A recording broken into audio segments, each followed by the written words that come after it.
बिजली की चोरी करते हो, फिर कहते हो हमें बिजली का करम करो, पावर हमें खरीदना। 1 लाख नौकरियां कहाँ गई? वो 1 लाख नौकरियां कोई पता नहीं। कहाँ आपने रोजगार दिया कोई पता नहीं। कहाँ वो तरक्की, आपके बड़े बड़े वादे, इलेक्शन मैनिफेस्टो। साहब, आप इतनी बात कर सकते हैं कि जम्मू कश्मीर के नौजवानों को कब नौकरियां मिलेंगी?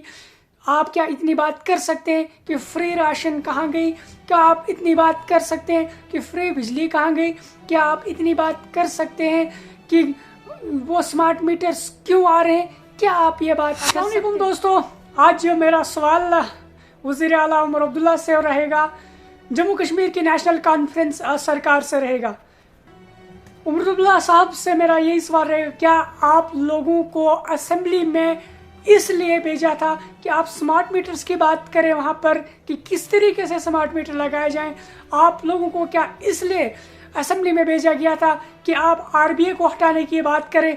आप लोगों को क्या इसलिए असेंबली में भेजा गया था कि आप नौकरियां ना दें, आप जॉब्स ना दें, आप बेरोजगारों नौजवानों, पढ़े लिखे हाईली क्वालिफाइड नौजवानों के बारे में ना सोचें? आज बहुत सारे सवाल हैं, बहुत सारे सवालों का जवाब हमें इस सरकार से जानना है। वज़ीर आला उमर अब्दुल्ला साहब से मेरा पहला यही सवाल है कि उमर अब्दुल्ला साहब, कहाँ गई आपकी वो बिजली जो आपने ये कहा था कि कम से कम 200 यूनिट जो है लोगों को फ्री मिलेंगे, लेकिन आखिर वो बिजली कहाँ गई? क्या आप आज स्मार्ट मीटर्स के हक में हैं?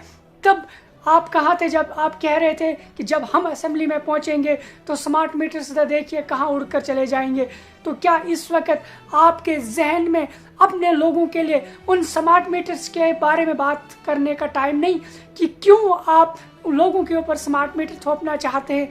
क्यों आप वो स्मार्ट मीटर्स लगाकर लोगों को और ज़्यादा परेशान करना चाहते हैं? उमर अब्दुल्ला साहब, मैं आपसे ये कहता चलूँ कि आपको लोगों ने सिर्फ एक वजह से वोट दिया था कि वो पिछले 10-15 सालों से सिर्फ एक ऐसी सरकार से तंग आ गए थे जिन्होंने जम्मू कश्मीर के नौजवानों का खून चूसा था, जिन्होंने नौजवान नस्ल को, जम्मू कश्मीर की एक नौजवान कौम को, जेनजी जिसको हम कहते हैं, या जेनजी से 4 साल बड़ी कौम के 30 साल के नौजवान जो सब के सब बेरोजगार बैठे हैं, उनको किस तरीके से धोखा दिया गया था, किस तरीके से उनको पिछले 10 साल से परेशान किया गया था, किस तरीके से रियासत को तोड़ा गया था, किस तरीके से धोखेबाजी से किस तंग किया गया था लोगों को। इसलिए आप लोगों को वोट दिया गया था कि आप लोग शायद सुधर गए हों, शायद आप जम्मू कश्मीर के हक में फिर से बात करेंगे, जम्मू कश्मीर के लोगों के हित में बात करेंगे, लेकिन ऐसा तो है नहीं। आइए सुनते हैं आपके वालिद साहब मोहतरम और फारूक अब्दुल्ला साहब स्मार्ट मीटर्स के बारे में क्या कहते हैं। बिजली की चोरी करते हो, फिर कहते हो हमें बिजली का करम करो, पावर हमें खरीदना पड़ता है। जो पैसा हम लोग यहाँ के लोगों की तरक्की के लिए देना चाहते थे, वो हमें बिलें भरने पड़ती हैं करोड़ों में। ये भी लोगों को समझना चाहिए।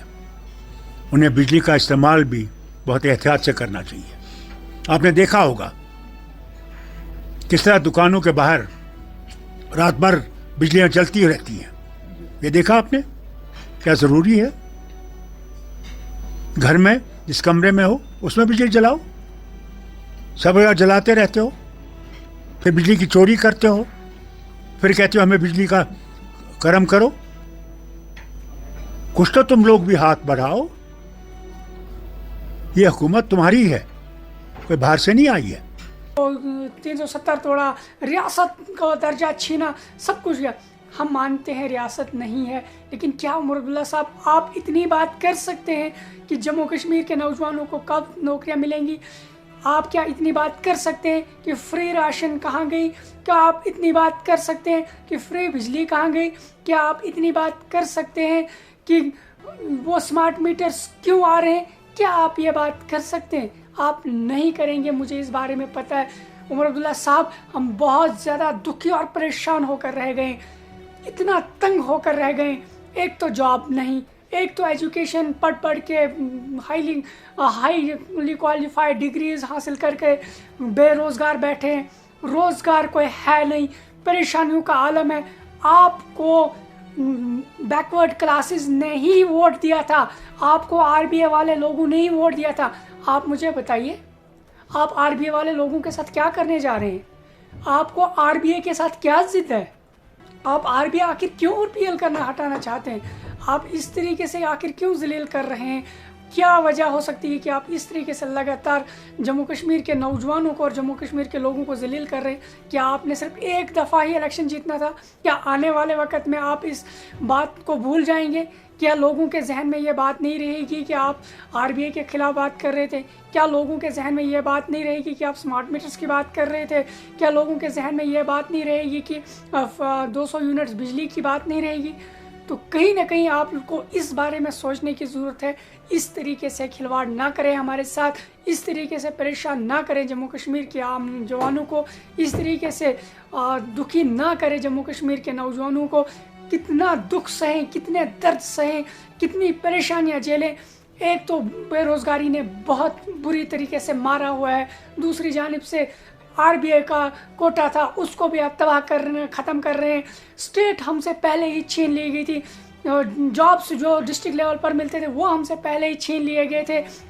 नए अच्छे दिनों के नाम पर स्टेट छीन ली गई, अच्छे दिनों के नाम पर डिस्ट्रिक्ट लेवल पर जॉब्स मिलते थे वो छीन लिए गए, अच्छे दिनों के नाम पर एजुकेशन डिपार्टमेंट में जॉब्स मिलती थी वो छीन ली गई, अच्छे दिनों के नाम पर बिजली महंगी हुई, अच्छे दिनों के नाम पर राशन महंगी हुई, अच्छे दिनों के नाम पर पेट्रोल महंगा हुआ, इंडिया की करेंसी डिवैल्यू हुई। ये अच्छे दिन हमारे सामने हैं। अच्छे दिनों के नाम पर स्टेट छीन गई, अच्छे दिनों के नाम पर 370 तोड़ा गया।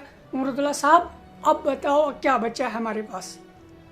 क्या बचा है हमारे पास जो हम अब आपको दें, फिर आप हमें देंगे?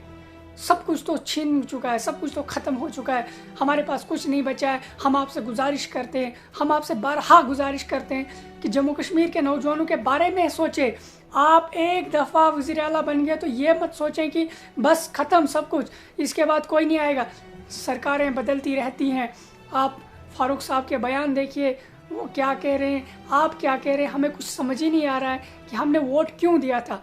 आज पछतावा हो रहा है कि आखिर वोट क्यों दिया। हमें तो इतनी उम्मीद थी कि जो ही आपकी सरकार बनेगी एजुकेशन डिपार्टमेंट में वैकेंसीज आएंगी, नौजवान उस तरफ जाएंगे, पुलिस डिपार्टमेंट में आएंगे उस तरफ जाएंगे, और कहीं आएंगी उस तरफ जाएंगे, लेकिन ऐसा कुछ भी नहीं हुआ। और इस वक्त हम ज़ारो कतार पछता रहे हैं, रो रहे हैं। हमारा सानीर खुदा के सिवा शायद कोई भी नहीं है। उमरुद्दौला साहब, आज आपने हमें ये यकीन दिला दिया कि शायद अब हमारा सुनने वाला कोई भी नहीं है। शुक्रिया। हमने वोट क्यों दिया था, आज पछतावा हो रहा है कि आखिर वोट क्यों दिया था। हमें तो इतनी उम्मीद थी कि जो ही आपकी सरकार बनेगी एजुकेशन डिपार्टमेंट में वैकेंसीज आएंगी, नौजवान उस तरफ जाएंगे, पुलिस डिपार्टमेंट में आएंगे उस तरफ जाएंगे, और कहीं आएंगी उस तरफ जाएंगे, लेकिन ऐसा कुछ भी नहीं हुआ। और इस वक्त हम ज़ारो कतार पछता रहे हैं, रो रहे हैं। हमारा सानीर खुदा के सिवा शायद कोई भी नहीं है।